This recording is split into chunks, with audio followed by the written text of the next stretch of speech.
Bonsoir à tous, bienvenue pour ce nouvel épisode, nouvelle année 2025-2026, premier épisode de l'année donc du Comptoir Pédas. Et je suis accompagné ce soir d'Amélie et de Benjamin. Bonsoir.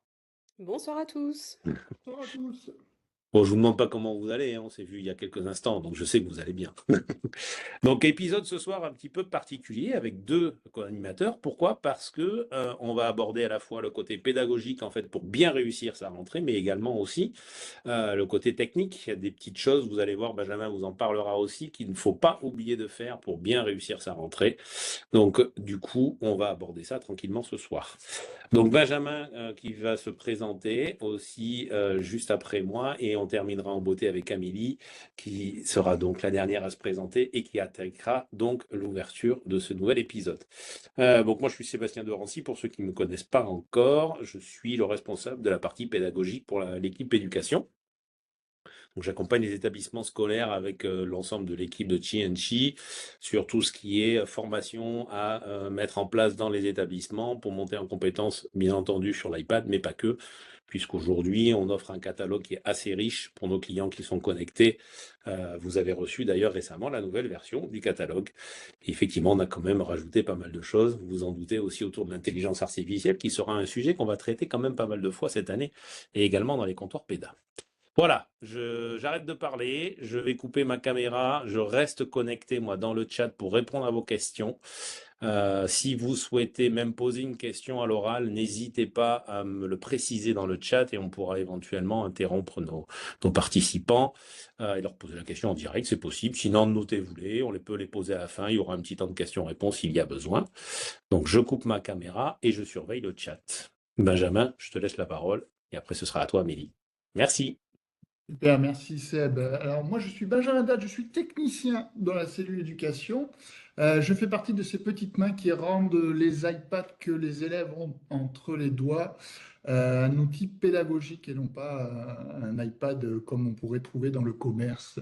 Voilà, et du coup on va voir un petit peu là ce qu'il faut penser à avoir fait avant de donner tous ces iPads à ses élèves. Et on va essayer de voir ça ensemble. Voilà. Allez, Amélie, à ton tour. Bonjour à tous, donc je suis Amélie Mariotta, je suis professeure de français et dans un collège qui est équipé avec un iPad par élève sur tous les niveaux. Et je travaille beaucoup avec CEC, Cienci à l'italienne, pour tout ce qui est accompagnement d'établissement, mais également formation. Donc ce soir, j'ai la chance d'ouvrir la série des comptoirs PEDA avec les fameuses tout doux pour bien réussir la rentrée. Alors, l'idée qu'on a eue, tous les 3 pour vous, pour cette rentrée, c'est de vous présenter, tout ce qu'il faut faire, quand on est un élève, qui a la chance d'être doté, d'une tablette, que faire? Pareil, côté prof et puis aussi, côté référent numérique parce que bien souvent, on se sent un peu livré, à soi-même quand on est référent numérique. Donc, que faire aussi? Et vous verrez, à la fin de ce comptoir PEDA, on vous proposera un petit QR code qui vous permettra d'accéder à une page sur laquelle vous pourrez charger tous les documents qu'on va vous présenter tout au long de, de ce comptoir PEDA pour que vous puissiez avoir les fameuses to-do cliquables, toutes prêtes à utiliser. Donc l'idée, c'est que vous allez intégrer les outils numériques dans vos usages du quotidien, que vous soyez élève, prof ou référent numérique. Que faire donc en début d'année? Et donc, bien sûr, accompagner les équipes et les familles, c'est vraiment notre objectif. Alors, côté élève, qu'est-ce que ça donne? Alors, pour commencer, on voulait commencer l'année avec des ressources papier, les fameux livres, avec deux ouvrages et des conseils d'usage. Déjà, le premier conseil qu'on veut donner, c'est différencier les temps d'écran. C'est très bien expliqué dans le premier livre, Mythes et réalité. On explique dans ce livre, ce sont des chercheurs qui ont travaillé, que finalement, c'est pas la même chose de jouer à Fortnite et d'aller faire ses devoirs en regardant une vidéo pédagogique. C'est assez important de le rappeler parce que tous les écrans ne se valent pas et il y a plusieurs, même si on vous parle du crétin digital, il y a plusieurs études qui montrent qu'il y a une véritable plus-value à utiliser le numérique en éducation. tant que c'est utilisé en faisant un bon usage. Donc ça peut être bien un petit peu de se remettre dans des lectures un peu plus théoriques, avec une vraie assise solide, et pas forcément que des gens qui font un peu le buzz, qui peuvent dire un peu n'importe quoi. L'idée aussi, et ça c'est dans Les écrans, ça s'apprend, qui est un ouvrage qui est récent, qui est sorti il y a quelques semaines, là, qui est qui est qui est assez bien fait, je l'ai acheté, qui explique aussi comment échanger avec son enfant, faire des activités, établir des règles claires. Et ça, c'est assez important aussi pour nous de se dire que on peut aussi montrer que, à partir d'un livre, on peut trouver des activités numériques, et inversement, on peut, à partir des activités numériques, faire coexister les deux, le livre et le papier, le numérique et l'iPad, c'est important. Et puis le dernier point, c'est utiliser les moyens techniques, parce qu'on a des moyens techniques à notre disposition. Et vous voyez ici, c'est Jam Parents qu'on souhaitait vous présenter ou vous représenter, parce que peut-être que vous le connaissez bien, soit en tant qu'enseignant si vous êtes enseignant, en tant que référent numérique, peut-être aussi chef d'établissement. En fait, cette application est une application qui fonctionne sur n'importe quel matériel qui appartient aux parents. Donc c'est une application qui est téléchargeable, qui s'appelle Jamf Parents, et qui permet d'accéder à des réglages spécifiques sur l'iPad de votre enfant.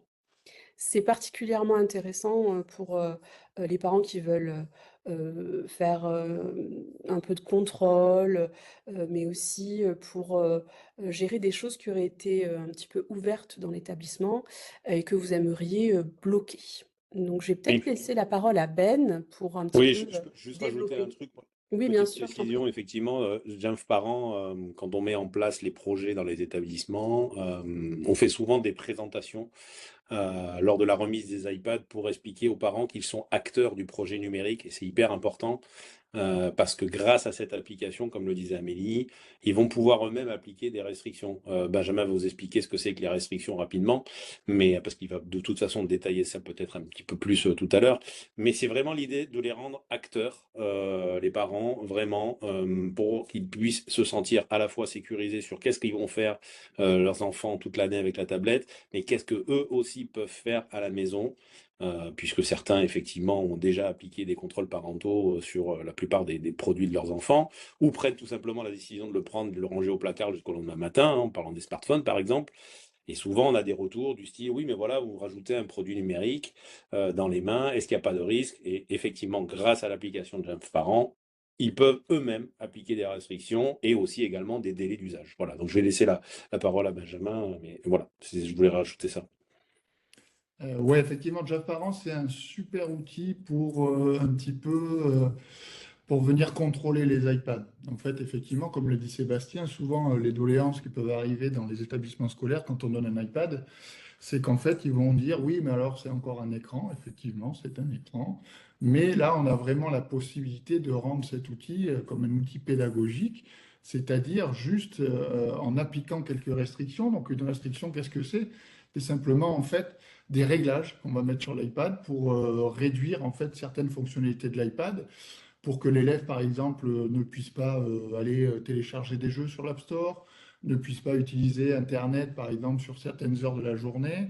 Voilà, c'est ce qui va permettre, Jamf Parent, de donner la main aux parents, en fait, à partir du moment où l'élève n'est plus dans l'école, ça va responsabiliser le parent sur l'utilisation de la tablette de son enfant. Ça veut dire que, techniquement, c'est configuré, en fait, ça fait partie de la solution Jamf School, hein. C'est configuré directement dans Jam School. On peut configurer des heures d'utilisation, bien évidemment, pour pas que ça vienne interférer sur les heures de cours. C'est-à-dire qu'on va dire, par exemple, entre 18h30 et je sais pas, 7h du matin, le parent pourra contrôler l'iPad de l'élève, sachant qu'à 7h du matin, toutes les restrictions qu'il a mis en place vont sauter et on va retrouver les restrictions de l'établissement. Voilà, c'est vrai que c'est un super outil, je pense, qui est pas assez démocratisé, je pense, à mon goût, pas assez utilisé dans les établissements scolaires. C'est un très bon outil, en fait, pour accompagner la démarche numérique de l'iPad avec les parents, qui sont souvent assez réticents à ça. Et du coup, Le fait de leur montrer que oui, vous pouvez gérer l'iPad, vous pouvez bloquer des applications, vous pouvez même bloquer complètement l'iPad sur l'utilisation, ça vous permet quand même d'avoir la main sur l'iPad et de contrôler en fait tout ce qui pourrait amener comme objection, comme par exemple effectivement Internet. On sait que c'est beaucoup Internet, ça va être aussi les jeux, ça va être l'utilisation, le temps d'écran en fait qui va être utilisé. Tout ça, c'est paramétrable directement grâce à l'application Jeff Parent. Yes. Merci beaucoup, Si, je le Benjamin. Plaisir. On va poursuivre avec justement maintenant la fameuse to-do list que vous aurez en cadeau à la toute fin du comptoir PEDA. Donc ça, c'est une to-do list pour les élèves de 6e. Donc après le goûter ou la petite pause, hein, il va falloir vérifier le travail noté dans l'agenda ou dans le NT. Et là, vous voyez qu'ici, je note, ouvre ton agenda et ton iPad pour consulter les devoirs du lendemain. Souvent, on les écrit aussi dans les fameux ENT, que ce soit Pronote ou École Directe. Et puis, vous voyez que c'est cochable, c'est-à-dire qu'au fur et à mesure, je coche. Et donc ici, fais les devoirs écrits, les exercices, et puis il y a des petites suggestions. Ici, mets-toi un rappel dans l'application pour penser à revoir la leçon. On pense à tout ce qui est, vous savez, la courbe de l'oubli. On sait qu'il faut voir dans les 24 heures quelque chose pour ne pas l'oublier. Puis après, c'est une semaine, puis après, c'est un mois. Sinon, ça tombe dans la machine de l'oubli. C'est très bien fait le cerveau, hein. Ça ne garde aucune information inutile. Sinon, on serait en surchauffe tous et toutes. Donc voilà. Ici, vous pouvez cocher toutes les petites, voilà, les petites leçons. Ici, on propose, par exemple, utilise des flashcards pour que tu aurais créé en classe, ou bien crée-les, toi. Fais les exercices, entraîne-toi. Ensuite, choisis tes vêtements pour le lendemain. On peut regarder la météo sur l'iPad aussi, c'est pas mal. Et après l'iPad, qu'est-ce qu'on fait? Eh bien, on le range. Et moi, je vous donne l'astuce, parce que je la donne à tous mes 6e quand ils arrivent. Je leur dis de mettre leur sac, de préparer leur sac pour le lendemain, et de mettre le sac près d'une prise, et de brancher l'iPad dans le sac et de brancher à la prise. Et comme ça, le matin, ils sont sûrs de ne pas l'oublier. C'est pour ça que j'ai mis glisse-le dans ton sac et place ton sac près d'une prise pour ne pas l'oublier. Comme ça, on est tranquille et on peut comme ça, le lendemain, on enlève la prise, on pose le chargeur à côté et on a tout dans le sac. Et le soir, un petit peu de détente sans écran avec un peu de lecture, hein. C'est mon petit côté prof de français, je fais la lecture. Vous voyez ici, on a la progression de notre petite to-do list du soir. Donc ça, c'est quand même sympa. Et puis hop, on recommence et on repart avec une liste vierge. Donc ça, on vous en fait cadeau, vous l'aurez à la fin pour que vos élèves puissent l'utiliser aussi, c'est partageable. Et puis c'est aussi peut-être pour vos enfants. Voilà, on ne sait jamais, ça peut vous servir. Alors maintenant, côté prof, on a fait la même chose. Une autre to-do list. Le prof qui a des tablettes, que doit-il faire? Alors là, je vais peut-être faire appel à Benjamin pour faire le relais et pour un petit peu expliquer le côté technique, parce que on va commencer par l'ENT, les outils numériques. Ce qu'il faut tout de suite faire en début d'année, peut-être que vous n'avez pas encore reçu votre tablette, le temps qu'elle arrive, etc. Et si vous l'avez reçue et que vous n'avez pas fait, pensez à le faire. Il faut commencer à se connecter à l'ENT sur l'iPad, parce que c'est pratique d'avoir son environnement numérique de travail sur l'iPad, que ce soit Pronote, École Directe, c'est la première chose à faire. Donc déjà, commencez par là, et puis vérifiez qu'on est bien connecté à l'identifiant Apple qui est géré. Alors là, je vais laisser la main à Benjamin pour vous expliquer ce que c'est qu'un un identifiant Apple géré, une Apple ID gérée. Qu'est-ce que c'est? Qu'est-ce que ça veut dire que cet iPad géré? Je vais le laisser vous expliquer. Alors, effectivement, Amélie, l'identifiant Apple géré, c'est un peu la particularité des déploiements avec les iPads, c'est-à-dire qu'Apple va offrir en fait à chaque établissement scolaire une espèce d'un site internet qui s'appelle Apple School Manager, qui va nous servir notamment à créer des identifiants Apple gérés. Un identifiant Apple géré, c'est un identifiant Apple qu'on pourrait avoir dans son téléphone, par exemple, comme un identifiant personnel. Mais cet identifiant Apple, pardon, a quelques spécificités. La première des spécificités, c'est qu'il appartient à l'établissement scolaire. Ça veut dire que l'identifiant Apple géré n'appartient pas à son utilisateur. Ça veut dire qu'à tout moment, l'établissement scolaire peut dire, OK, la personne est partie, l'élève est parti, je supprime cet identifiant Apple géré. Comme ça, je retrouve de l'espace de stockage. Il faut savoir qu'un identifiant Apple géré offre 200 gigas de stockage dans le cloud d'Apple. Ça veut dire que je vais pouvoir donner cet identifiant à mes élèves et chaque élève aura 200 gigas qu'il pourra utiliser dans le cloud, que ce soit pour faire de la sauvegarde de l'iPad, mais ça peut être aussi pour stocker des fichiers, des photos et d'autres choses comme ça dans ce cloud-là. Sachant que normalement, hein, si vous êtes un petit peu utilisateur du monde Apple, vous savez qu'en fait Apple offre 5 gigas seulement aux particuliers, alors que là, pour les étudiants, ils offrent 200 gigas. L'autre chose à laquelle va servir les identifiants Apple gérés, c'est notamment pour tout ce qui va être collaboratif. C'est-à-dire qu'aujourd'hui, on a des outils, on a un iPad par exemple, tous les élèves ont des iPads, ils vont utiliser une application Pages par exemple, qui est l'équivalent de Word, mais développée par Apple. Cette application va nous permettre de collaborer entre les élèves. Ça veut dire qu'on va pouvoir faire des fichiers à plusieurs. On va pouvoir faire notamment sur des applications comme Freeform, qui est un espèce de tableau blanc numérique illimité, on va pouvoir faire fonctionner toute la classe sur ce tableau blanc grâce à l'identifiant Apple géré et grâce à cette notion de partage et de collaboration. Euh, pardon. Les identifiants Apple gérés, on les crée donc dans Apple School Manager, hein, qui est une interface. Ce qu'il est bon de vérifier, effectivement, puisque là on parle des vérifications, il est bon de vérifier que les identifiants Apple gérés soient bien faits, en tout cas au nom de l'élève. Hein, déjà, c'est la première des choses à faire pour éviter les fautes d'orthographe. On va pouvoir essayer aussi également vérifier que l'élève est placé dans la bonne classe, puisque c'est à partir des classes qu'on va créer dans Apple School Manager qu'on va pouvoir utiliser certaines applications comme en classe d'Apple, qui est utilisée par les profs. Et ensuite, on va pouvoir également vérifier que ben, tout le monde connaisse son mot de passe, parce que effectivement, c'est la rentrée des classes. J'avais un identifiant l'an dernier, je me suis déconnecté pour une raison ou pour une autre. Si je dois me connecter, il faut que je connaisse mon mot de passe. Sachez que bien évidemment, l'administrateur d'Apple School Manager a tout le loisir de changer ses mots de passe quand il le veut, de recréer des mots de passe temporaires, c'est possible, pour jamais se retrouver avec un élève qui n'a plus de mot de passe. Voilà, mais c'est un très bel outil qu'il faut utiliser. Il faut effectivement, ça demande un petit travail hein, de pré-production pour rentrer tous les élèves effectivement dans la base de données d'Apple. Mais après, ça permet quand même de belles choses.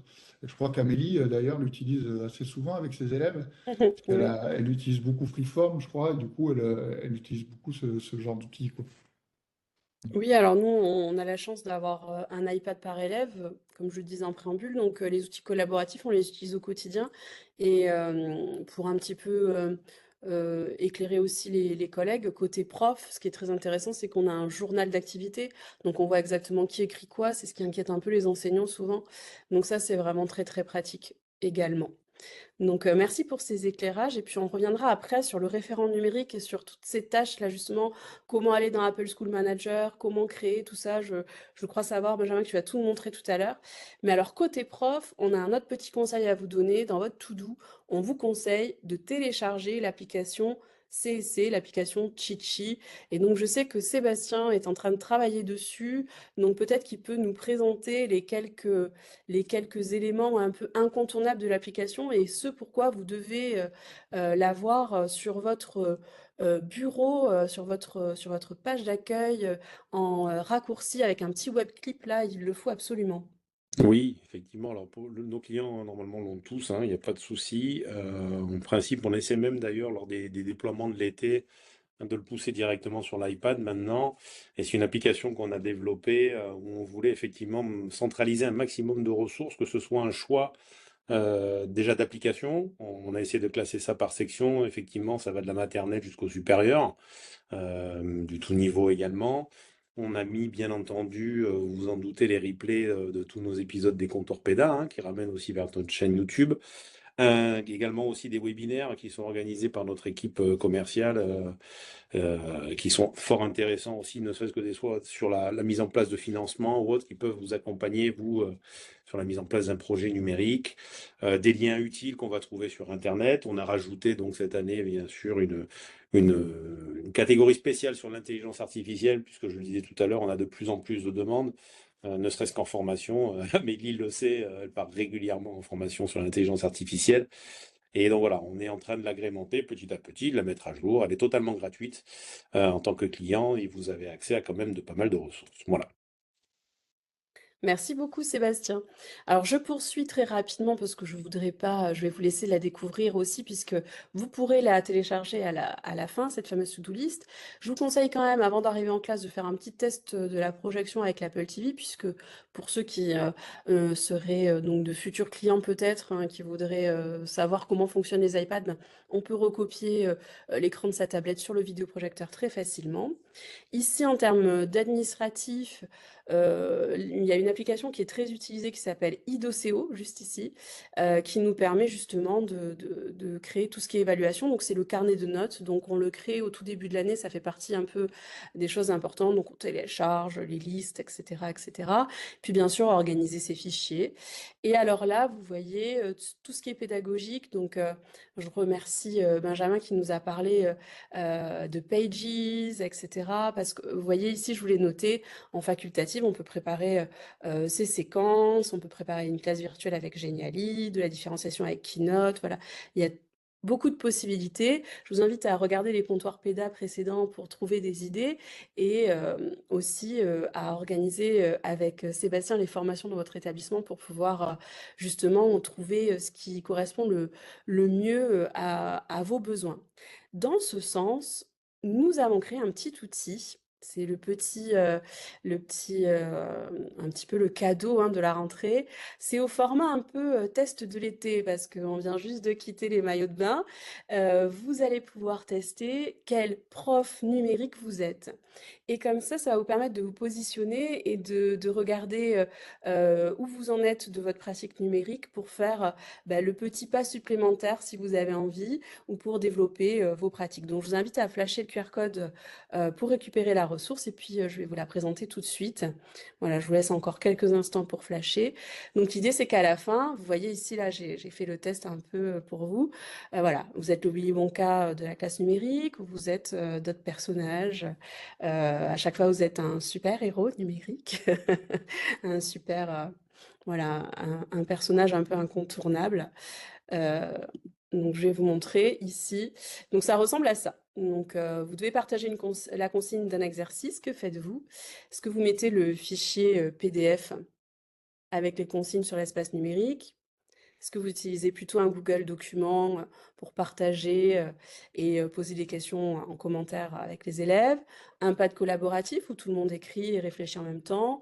Ou plutôt on transforme sa consigne en escape game, on utilise un Geniali, voilà. Et donc là, on va pouvoir cocher. Et au fur et à mesure, il y a 8 questions, vous allez voir votre profil se dessiner. Alors j'ai une collègue que j'apprécie particulièrement qui est professeur de PS, qui l'a testé pour moi et qui m'a dit j'ai adoré le faire parce que en fait je me suis rendu compte que j'étais pas là où il fallait, ça m'a stressé un peu. Alors j'ai dit bah, c'était pas le but, donc je vous le dis c'est pas du tout pour vous classer, c'est vraiment pour essayer de voir où vous en êtes de votre pratique. Il n'y a pas de bonne ou de mauvaise pratique, il y a juste des pratiques qui se déploient. Le S, c'est je substitue le papier avec l'iPad. Le A, c'est j'augmente le papier avec l'iPad. Vous voyez, ici, on peut prendre cet exemple-là. Quand j'organise un projet de recherche, si je donne une fiche PDF, je substitue parce que c'est la même chose, papier, numérique. Si j'augmente, là, je vais utiliser Canva pour faire une présentation esthétique et engageante. Il y aura des liens, il y aura un peu plus de choses. J'augmente. Si je modifie, je demande de collaborer sur une carte mentale. Là, on est vraiment sur un autre stade. Je modifie grâce au numérique ma pratique et ma consigne et mon projet de recherche. Et si je redéfinis, là, je vais créer une vidéo interactive avec Edpuzzle, j'intègre un quiz, des liens, etc. Vous avez vu, j'ai mis des petits sourires, hein, Spielberg, prépare-toi. Mais voilà, donc j'espère vous faire sourire un peu au détour de ce petit questionnaire de l'été.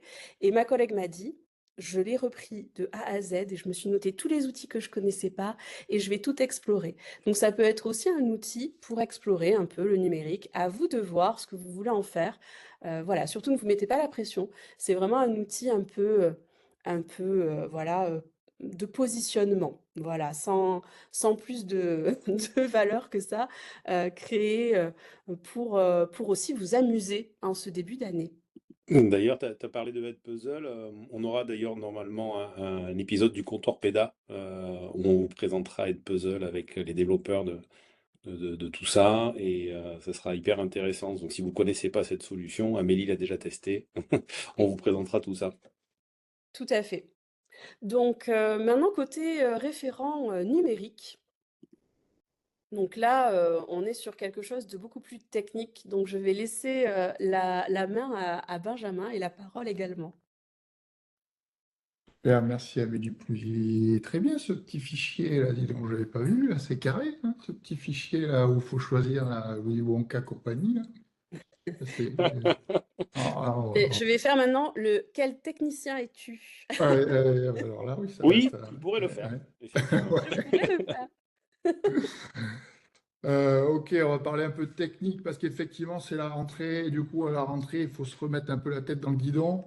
Il faut essayer de se souvenir des outils qu'on n'utilise pas forcément tout au long de l'année.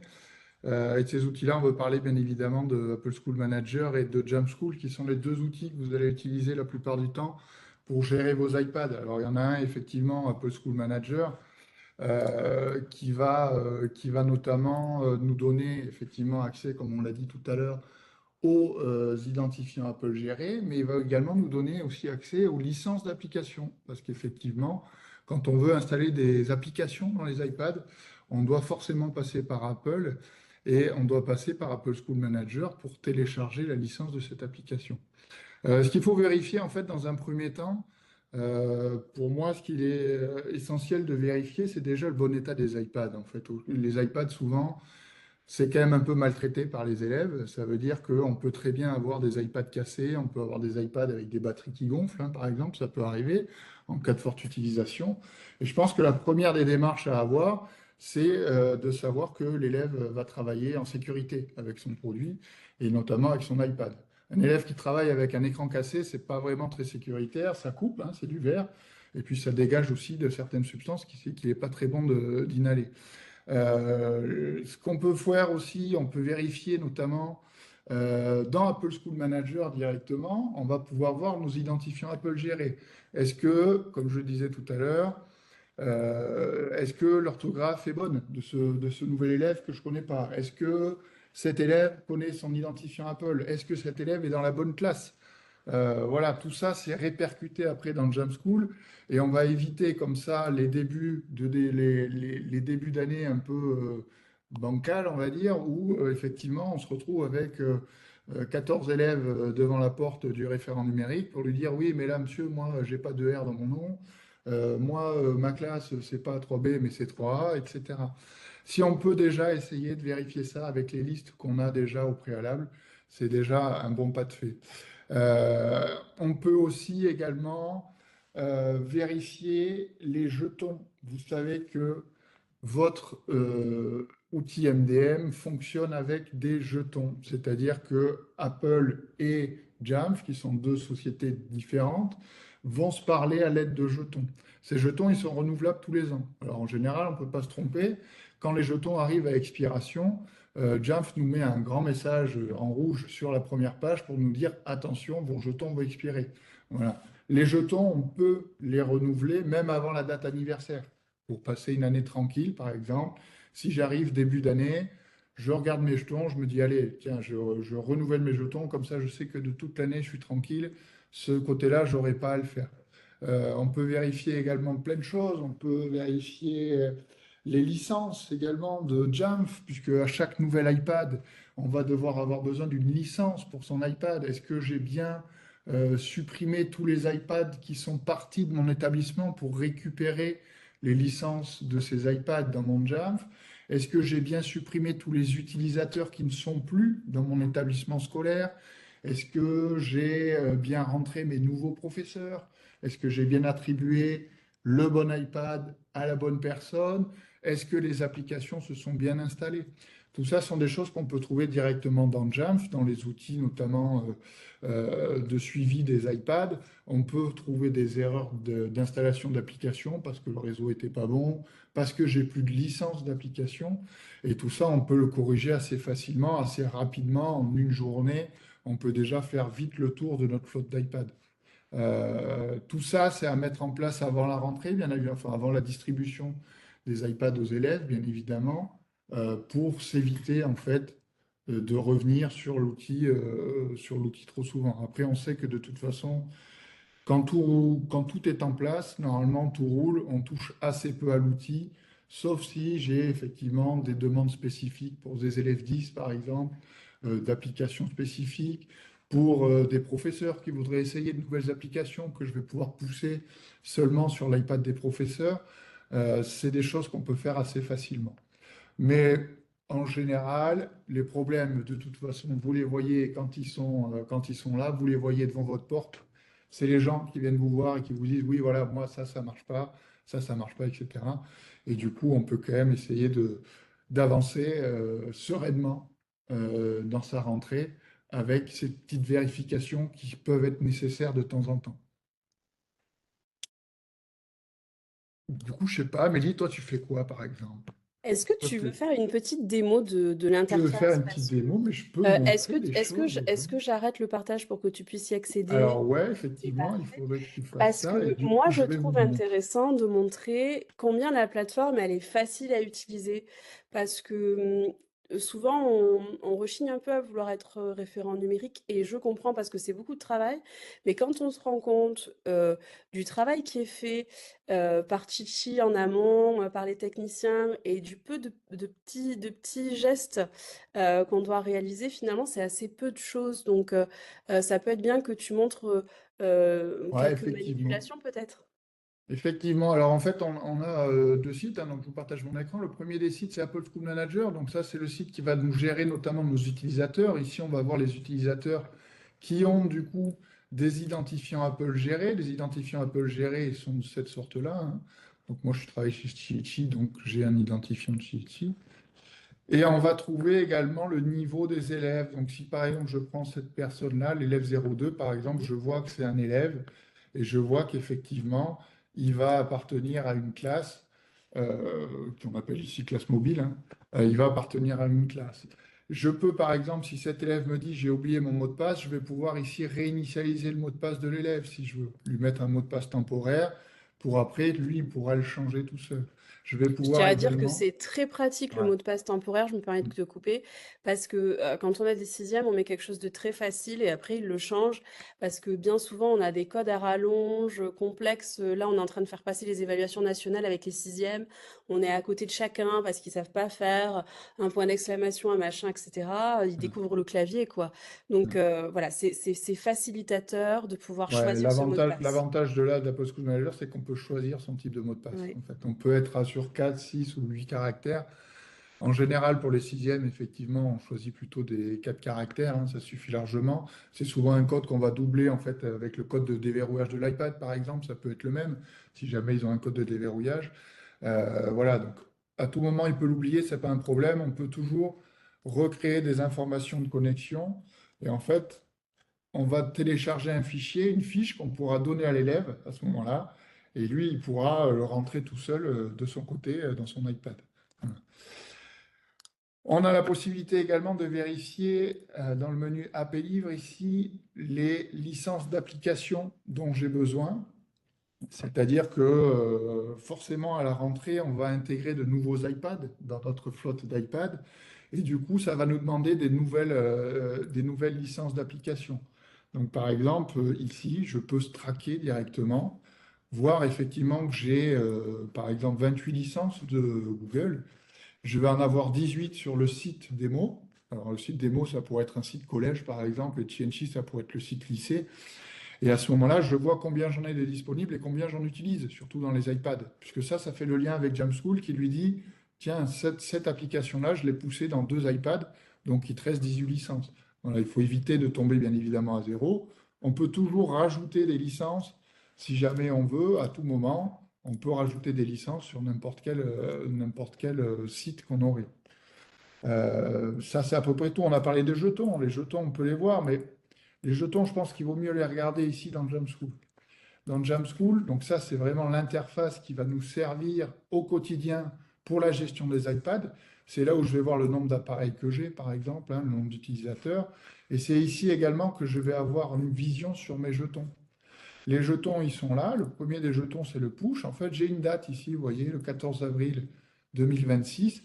Je peux renouveler ce jeton aujourd'hui, par exemple, pour avoir une année tranquille. Pareil pour le contenu. Le contenu, c'est tout ce qui va concerner les applications.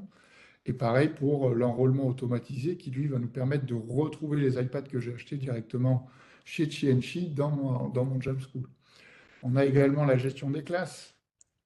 Je peux voir ici les classes, par exemple. Là, voilà, j'ai une classe avec les profs. Est-ce que c'est les bons profs?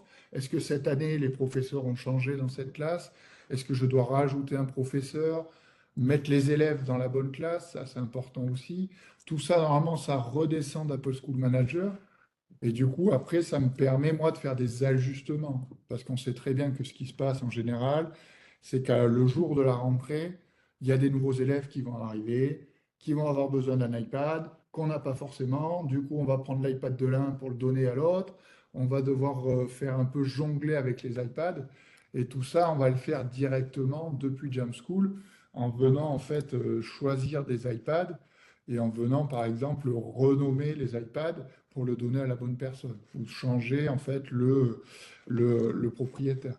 On peut faire plein de choses dans Jam School. Il y a, voilà, c'est un outil qui est assez simple en vrai. C'est vrai que c'est simple. C'est un outil qui a été développé par des profs pour des profs. Donc on retrouve quand même une certaine facilité à l'utilisation de ce produit. Effectivement, plus on l'utilise, plus c'est facile. Mais quand on oublie des choses, quand on ne sait pas, on a toujours, nous, des ressources. Voilà. On a la possibilité, par exemple, dans la rubrique support, de créer des tickets qui tombent directement à l'équipe technique de Chichin. On va pouvoir également utiliser l'application Chienchimi. Enfin, non, merde, comment ça s'appelle? L'application de Seb. Seb, ton application, comment elle s'appelle? C'est. Ok. C'est J'arrivais pas à remettre mon éducation. micro, mais oui, c'est éducation. C'est éducation dans lequel il y a également des tutos techniques. Et ça, il Ouais. n'en a pas parlé, c'est parce que lui, la technique, il touche pas, on le sait très bien. Mais il y en a quand même dedans. Et du C'est coup, vrai, ça c'est vrai, c'est permet, vrai. Tu fais bien de le ouais, préciser. ça permet quand même de retrouver, on a mis en tuto vidéo, par exemple, la plupart des actions qui sont réalisées le plus souvent, donc notamment l'installation d'applications ou le déploiement de profils sur les iPads. Voilà.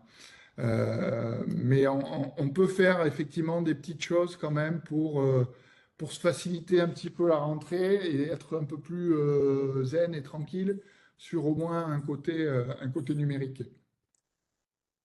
Parfait.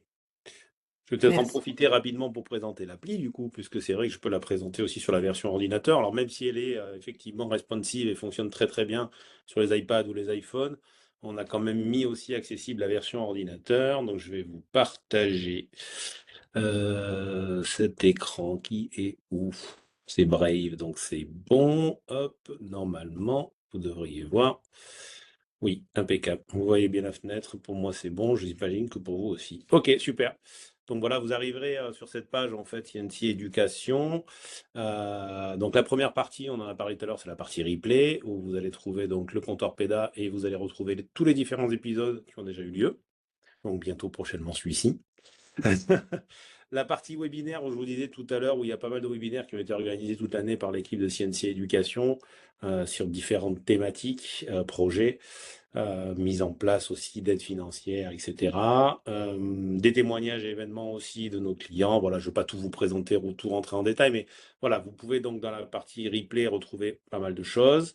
La partie pédagogie où vous allez retrouver donc les catalogues qu'on met à disposition, comment bien présenter son projet numérique aux familles, etc., etc. Les kits des tutos vidéo aussi, on a pas mal de tutos, donc comme le disait Benjamin, sur comment configurer Jamf enseignant en classe, etc. Voilà, la partie technique, où effectivement vous allez retrouver des tutoriels qui ont été faits, je crois, par l'équipe technique et notre magnifique Benjamin, sur le renouvellement des certificats, que vous pouvez retrouver ici aussi assez facilement en les téléchargeant. Voilà. Et donc la sélection d'applications dont je vous parlais tout à l'heure, classées maternelle, élémentaire, secondaire et tout niveau. Vous allez retrouver effectivement la plupart des applications qu'on conseille en utilisation avec l'iPad qui sont largement compatibles. On peut voir ici par exemple, vous voyez que même la suite Microsoft est compatible sans aucun problème. En cliquant dessus, vous avez un petit descriptif de l'application et vous pouvez soit télécharger directement l'application si vous en avez les droits, sinon demander en tout cas, ça vous amènera aussi sur le site en fait de l'App Store où vous aurez un peu plus d'informations également. La rubrique contact est importante aussi, puisque vous pouvez nous contacter directement depuis l'application, par mail, même Facebook, Instagram, tous les réseaux sociaux. Et la partie support éducation dont parlait de Benjamin tout à l'heure, où vous pouvez effectivement faire une recherche et en vous connectant avec vos identifiants, pouvoir du coup même faire votre ticket depuis cette application. Voilà. Allez, j'arrête. Je vous laisse reprendre la main.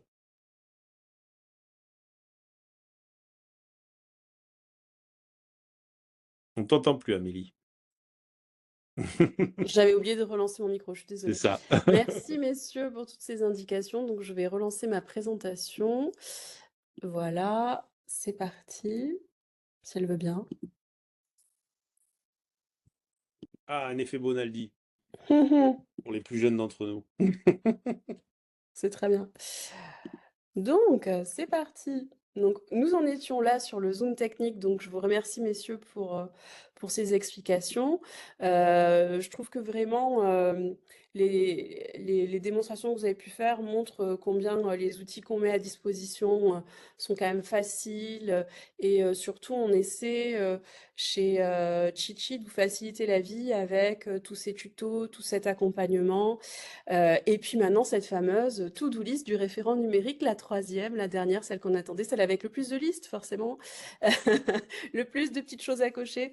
Vous voyez ici, vous avez donc tout ce qui concerne la charte d'usage numérique, les réglages, la communication et le cadrage, que faire à la rentrée, est-ce qu'on fait une petite cérémonie pour remettre les iPads, ou une petite réunion de dotation pour définir les usages avec les familles, est-ce qu'il y a une charte à faire signer, comment on fait pour vérifier, noter le numéro de série, etc. Bon, bref. Donc, vous avez tous les éléments un peu auxquels doit penser le référent numérique. Je ne vais pas vous les énumérer à l'après-vert, mais alors cette liste-là, comme elle est quand même très fournie, je vous montrais la petite subtilité. Par exemple, organisation d'ateliers parents et numériques pour paramétrer le contrôle parental via la box familiale ou Jamf Parents, dont on a parlé tout à l'heure, avec cette fameuse coéducation qui a ouvert notre comptoir PEDA, qui est très importante cette coéducation. Vous voyez, là, j'ai pas fait comme sur les autres to-do list. Vous avez un en cours, ça vous permet de vous soulager.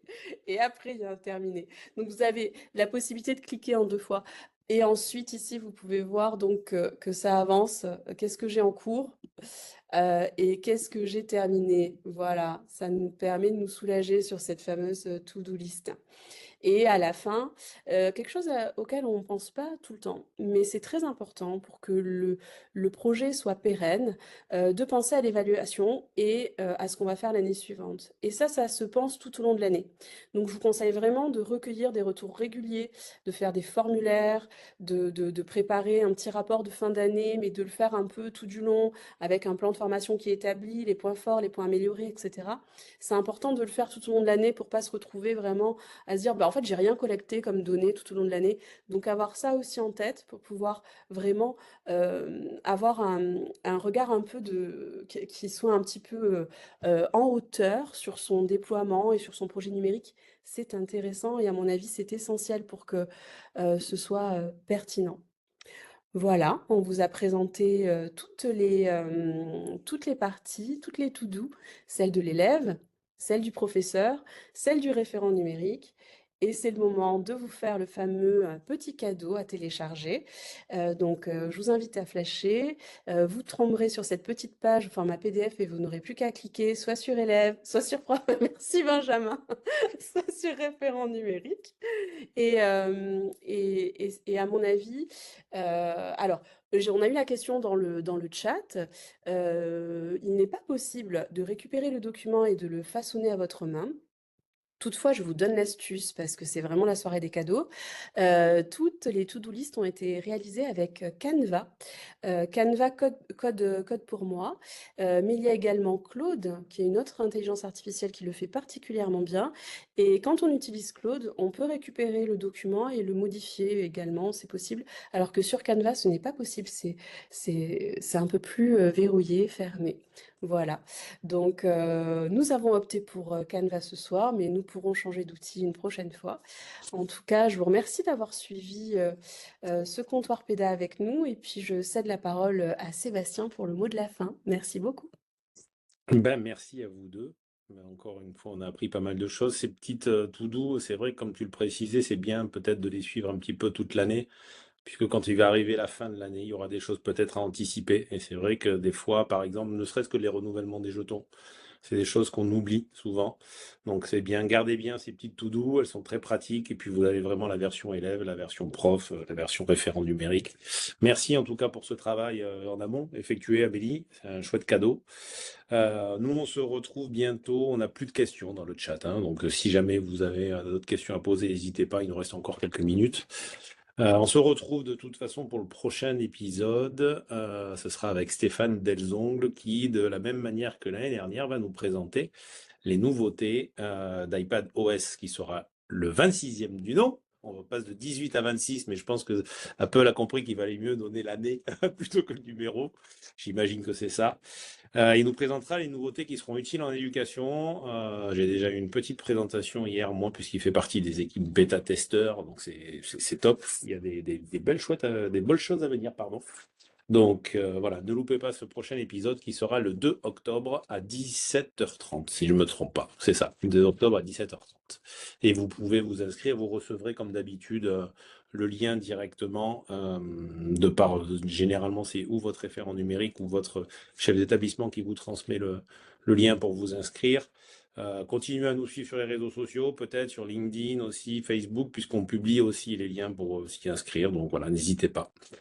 On n'a pas d'autres questions, je pense. Du coup, on va vous libérer. Merci beaucoup à vous deux. Merci à vous tous pour votre participation. Et on se dit à bientôt. Bonne Et à soirée. bientôt et passez une belle année. Et une belle année scolaire, oui, oui. À bientôt. À bientôt, au revoir.